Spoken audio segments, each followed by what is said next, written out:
Thank you, Dan. Appreciate it. So somebody let the cat out of the bag, and I heard that you all are here because you heard there was kind of like this carnival freak show. I'm what's known as a masshole.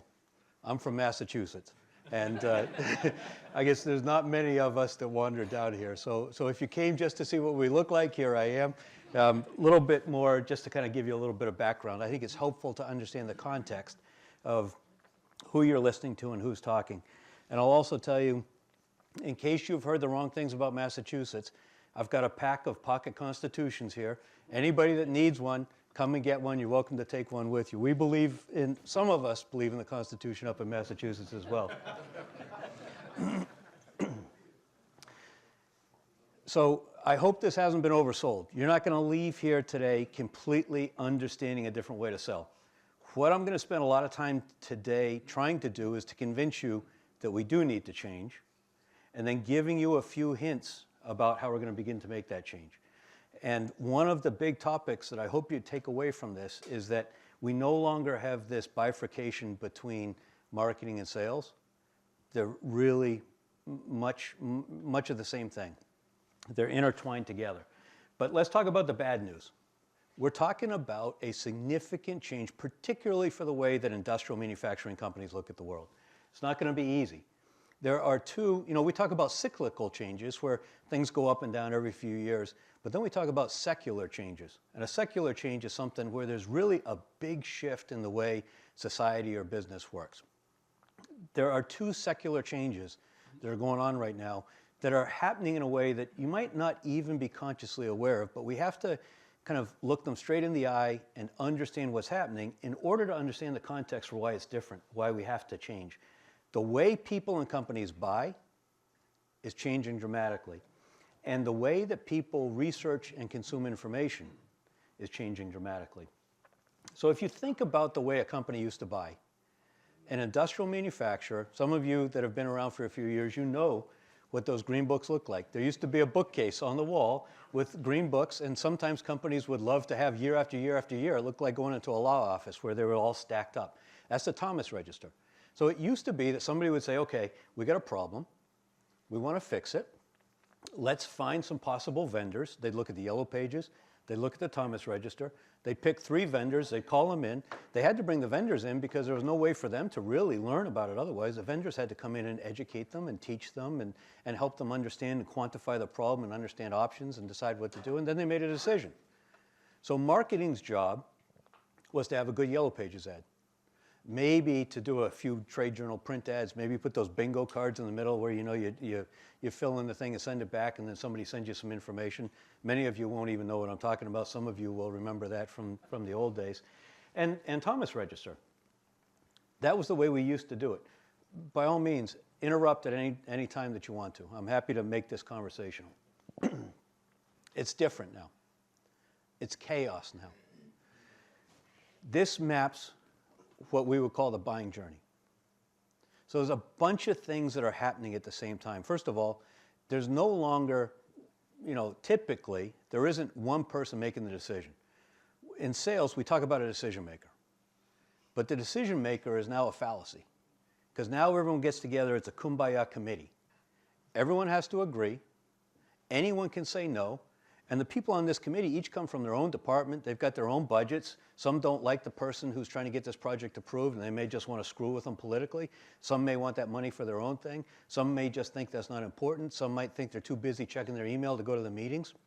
And so when a team is making the buying decision, that's really hard, but that's not all. Buyers are now typically 70% of the way through their buying journey before they want to talk to a sales rep, because they don't have to go to Thomas Register and the yellow pages and call a rep in to learn. They've got the internet. They can learn more about it. I mean, you all that are technical people can spend 30 minutes on the internet and understand better about products and problems than most of the sales reps that are going to come in and talk to you. And so why would somebody want to waste their time with a sales rep? Some kind of a mouth breather that comes in and says, hey, give me an order, without really knowing what they're talking about. Because we're handsome. So it's changed. And this gives you an example of what the buying journey looks like now. And one of the important things to understand, if that 70% number is correct, and people say 50, people say 80, somewhere in there, one of the things to understand is that that bounces back and forth between activities that we traditionally think of as marketing activities and activities that we traditionally think of sales activities, and it's not linear. It's not like there's a bunch of marketing and then a bunch of sales. It bounces back and forth. And I'll give you a good example. If somebody comes to a website and they engage with a chatbot and they want an answer to their question, do you think that person on that chatbot cares whether it's a marketing question or a sales question? Of course not. They want an answer to their question. And we get hung up in the way we think about structuring a company just because it's the way we've always done it. We got a marketing department and we got a sales department. The sales department walk around like they're God's gift to mankind, puffing their chest out, even though most of the time they're only receiving orders. They're not actually winning orders. They're not selling. The marketing department gets treated like the red-headed stepchildren, particularly in the manufacturing space, where they get very little budget to invest. And all we're doing is frustrating buyers. We're pissing buyers off because this is the way they look at the world, and we're trying to say, no, you're going to talk to marketing, and then you're going to talk to sales, and then you're going to give us an order. 75% of all sales reps, perhaps even higher in industrial, are missing quota. Only 16% of sales reps drive 83% of revenue. And these are all research-based stats. I'm happy to give you references later on. Companies don't have enough new customer business. And there's all kinds of excuses. Oh, the incumbents got it locked up. They've got 5 of the incumbent machines. They want the common, the spare parts in the parts crib for the same machine. They don't want new parts. They don't want to have to train people on it. There's all kinds of these excuses that salespeople are happy to use because they keep receiving orders and 80% of their business is coming from existing accounts. And that's not a sustainable way for a company to grow and thrive in most cases. Companies go bankrupt, companies get bought, companies move overseas, all these things happen. So you have to be doing more with new logos just to backfill that, much less to grow, much less to have predictable revenue and be able to maintain your margins. 40% of deals end in no decision. So those of you who are in sales will probably understand this more than some of the rest of you. But a lot of times what happens is we get, oh, so-and-so's interested. This is a live one. They've got a problem, they've got pain, they want to fix the problem. And so we go through this drill as salespeople. We work on selling the project. Sounds good. This is great. Thank you. This is what we're looking for. This is what we're going to do. We just need to, a couple weeks, couple internal meetings, and we're going to move ahead with this at the end of the first quarter. And then nothing happens. They don't buy from a competitor. They don't buy from you. They do nothing. Now, some of that's because the buying team is out of control. We have to get all of these 10 people aligned around making a simple decision, which most of them don't want to make. Some of it is because the boss is afraid of making a mistake and doesn't want people being able to say, hey, that was dumb. Why'd you do that? And so instead, nobody makes a mistake by doing nothing. They only make a mistake when they stick their neck out and decide to do something. And a lot of it is because buyers feel overwhelmed. They say, okay, that makes sense. I do have this problem. They've got this FOMO, fear of missing out. They want to make sure that they're not leaving money on the table. They're not spending too much. They think it may make sense for them to make an investment for business. But along their buying journey, so first the FOMO is going up and then the FOMO maxes out. And then instead what kicks in is the FOFU. We'll call it fear of messing up. Because suddenly they realize that, wow, I'm going to have to sign my name on this. Everyone in the company is going to know I recommended this. If something goes sideways, it's going to look bad for me. So 40% of deals are ending in no decision. Sales cycles are longer. From the time somebody raises their hand and says, hey, maybe we want to do this, until the time they actually place an order, it's longer than it's ever been. Close rates are lower. And that's if you even measure the close rate accurately. So for those of you in sales, let's talk sales lingo for a minute. The close rate is obviously your what is it, the numerator and denominator, number of deals divided by the number that you close. Now the number of deals only matters, it's only a meaningful number, if you have a consistent way to make sure that you qualify deals the same way every time. If it's, this person told me they're interested and they said they have budget approved, what does that mean? They have budget approved. Every person in this room would treat that differently. Somebody says, hey, I think we can do that, or I think it's going to fit in the budget. And to some person, that means budget's approved. To somebody else, they want to see it written that yes, these funds are being made available at the end of Q4. We need to have this order placed by December 31st. If it doesn't happen by December 31st, we're going to have this consequence and this problem. And so two very different scenarios, but to two different people, those mean budget approved. So if we don't even define what a qualified project is, then how can we have a consistent close ratio? Because we're calculating a ratio with at least one number that could mean anything. Forecasts are less reliable. You wouldn't believe the number of companies that I talk to that spend tens or hundreds of thousands of dollars a year on CRM, and then at the end of the month or the end of the week or the end of the quarter, there's a VP of sales that goes through the CRM, takes all that information out, and then writes a 5-page document because they know the information in the CRM is baloney. They can't trust it. And so they write this narrative to try to recast it and explain what the forecast really looks like. Forecasts are unreliable. So pipelines end up swollen. Pipeline looks like a snake that swallowed some big animal because all these deals get packed into the pipeline because salespeople feel like, yeah, I'm a stud. You know, I'm putting all this business into the pipeline, but none of it closes. It ends in no decision. It's not properly qualified. They don't really understand the compelling reason that somebody's going to buy. And there's fewer and fewer gift orders. You know, for the last 4 years, a lot of companies just received a lot of orders. And they've got the idea, they've got their marketing and sales locked in tight, and really, you know, it was COVID demand, and everyone benefited from it. But here's the stuff, if you're more on the marketing side, here's the stuff that ought to kind of make you take a deep breath and say, uh-oh. 60% of Google searches go nowhere. And this has completely changed in about the last 12 months, 18 months. 60% go nowhere. Of the 40% that go somewhere, 30% of those go to another Google property, YouTube, Google Images. Only 1% of the 40%, or you know, what does that work out to, 0.5%, go to a paid ad. 70% of the 40%, or only 28% of all Google searches actually go to an organic search result. Anyone know what I mean by organic search result?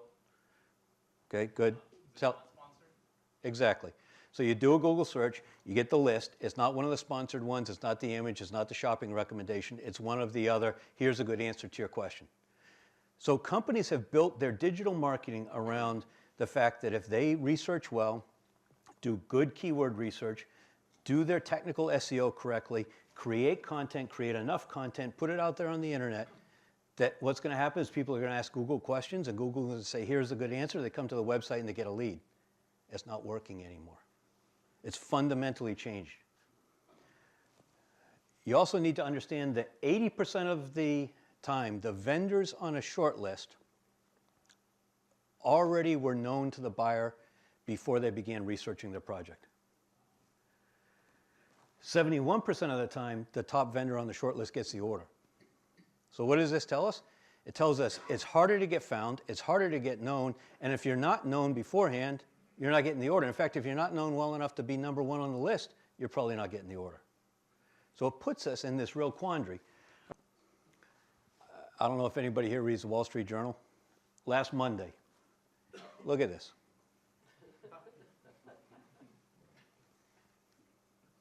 So for these companies that are doubling down, that believe that digital marketing with SEO research and content is the way that they can grow their business, they're living in a dream world. 10 years ago, absolutely. And for companies that got a head start, it's harder to defend, but they can kind of maintain that. But for companies that think they can start now, they've completely missed the boat. Let's see, give me some ideas. Instead of going to Google, where do people go to look for information? YouTube. Okay. Did you have your hand up too? Sorry? I go to forum. Okay. Others? Reddit. Okay. Reddit's a big one. People in my demographic, we don't think about Reddit. Reddit is massive. So if you're selling to industrial buyers and some of your buyers are a rising generation of engineers and you're not on Reddit, you're missing the boat. What else? Instagram. We think Instagram is for, you know, like glamour shots and swimsuit models and stuff. But Instagram is, a lot of people go to Instagram and do their searches. Facebook, okay? I've been catching little short videos and reels of some automation companies now. Yep, They're even making memes. yep. And for the short videos, I mean, some of this stuff actually happens on TikTok. TikTok isn't just, Chinese spying and inane crap that people are selling. There's real people on TikTok. Now, we can debate whether it's a national security risk, and maybe it shouldn't be there, but the reality is that people are using TikTok for doing this kind of stuff. So Google is not the answer that it used to be. And anybody who says, oh, well, I've got this plan, we're going to do some research, pick some keywords, do some SEO, create some content, and you're going to get found on Google and buyers are going to flock to you, they don't know what they're talking about. So we got to build trust.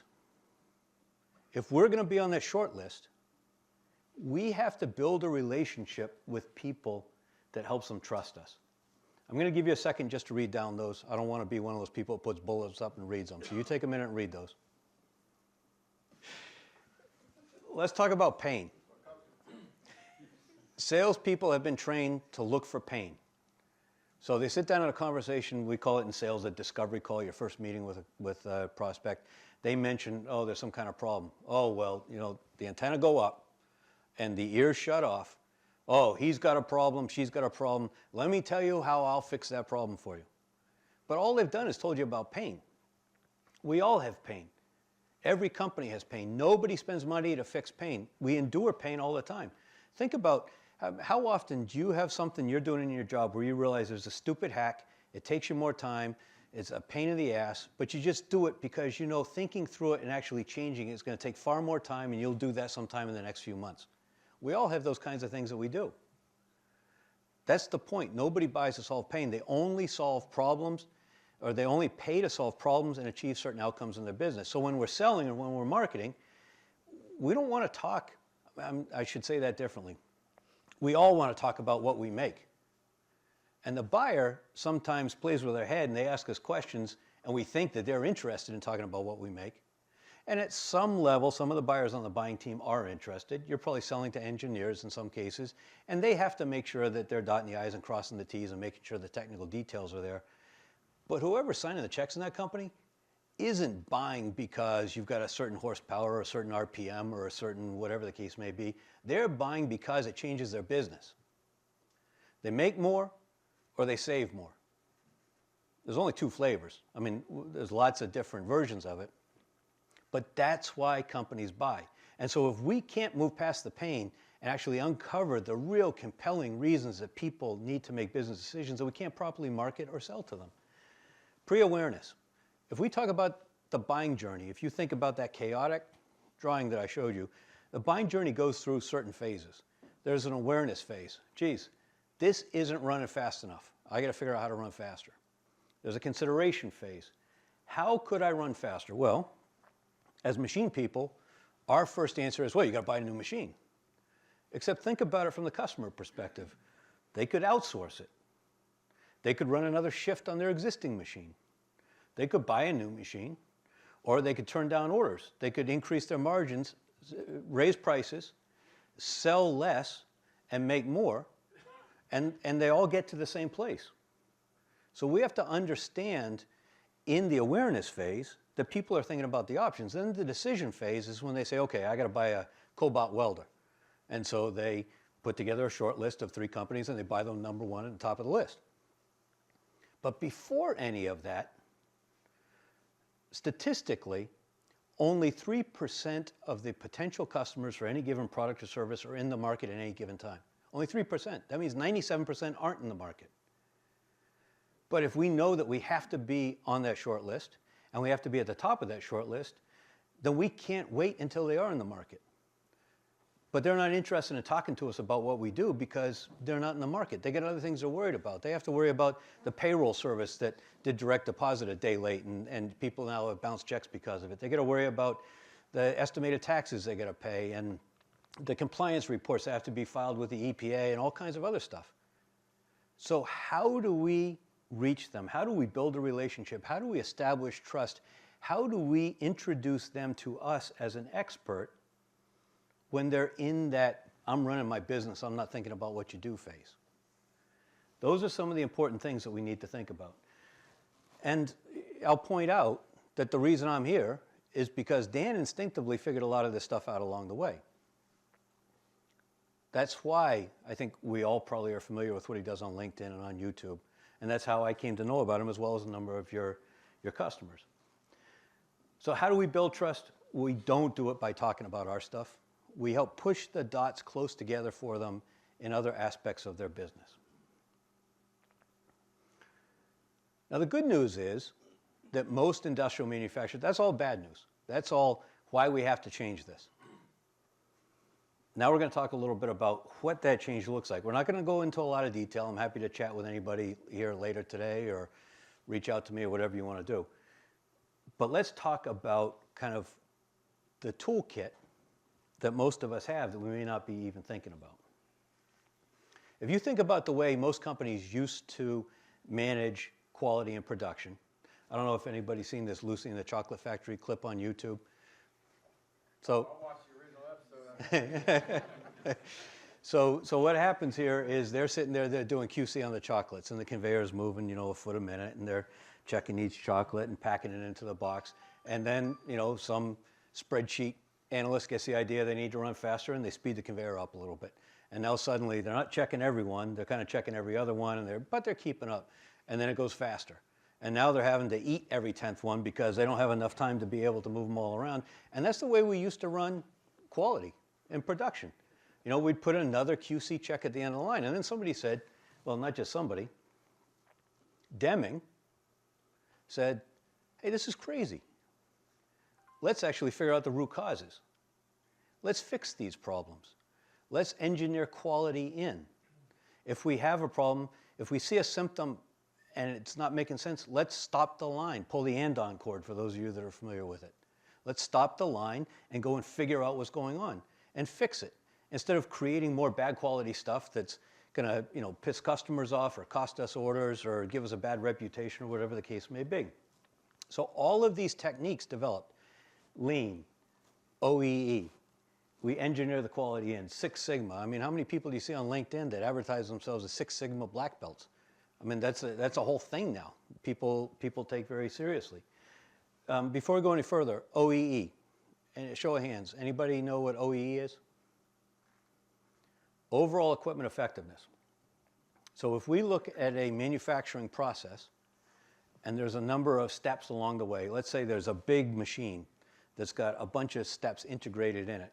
And that machine, let's say it's got 10 steps, and each of those steps is 97% efficient. Sounds pretty good, right? 97% efficient machine, except that's not. Each step is 97% efficient, which means that in order to determine the effectiveness or the productivity of that machine, we take the product of those. We multiply 0.97 times 0.97 10 times, and what we realize is that machine is only 83% efficient. So 97, each step, 97% efficient, that sounds pretty good. We go home feeling pretty good until you realize, actually, it's a B- when you think about it in aggregate. So keep that in mind. That's OEE, overall equipment effectiveness, because we're going to talk about something that's like that. Now, the reason we want to think about this is because, number one, we've got a toolkit. We've done it before. But number two, we've been through this change before. And many of you weren't around when Lean was first implemented in companies, but it was traumatic. There was a lot of people that refused to do it. That's not the way this industry works. That's not the way this company works. I'm not doing that. It's not going to work. You're stupid. You're crazy. And they wouldn't do it. Now, in the end, companies had to push through that. They had to change people. In a lot of family-owned, privately held manufacturing companies, you can imagine what that meant at Thanksgiving the following year. There was a lot of tension, but companies that did it survived and thrived. They had to push through, and we've kind of got a similar situation now. So this time we have the playbook.